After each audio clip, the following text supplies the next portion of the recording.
वाक्पदानि त्वं गुणत्रयातीतः त्वम् अवस्थात्रयातीतः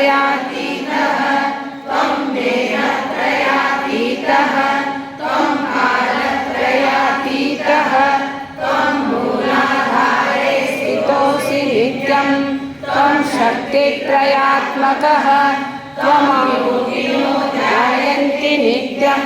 त्वं ब्रह्मस्त्वं विष्णुस्त्वं रुद्रस्त्वं इन्द्रस्त्वं अग्निस्त्वं वायुस्त्वं सूर्यस्त्वं चन्द्रमास्त्वं ब्रह्मभूर्भुवस्वरों गणादिं पूर्वमुच्चार्य वर्णादिं तदनन्तरम् अनुस्वारः परतरः अर्धेन्दुलसितं तारेण रुद्धम् एतत्तव मनुस्वरूपम् रूपम् अकारो मध्यमरूपम् अनुस्वारश्चान्त्यरूपम् बिन्दुरुत्तररूपम् नादसन्धानम् सगुंहिता सन्धिः सैषा गणेशविद्या।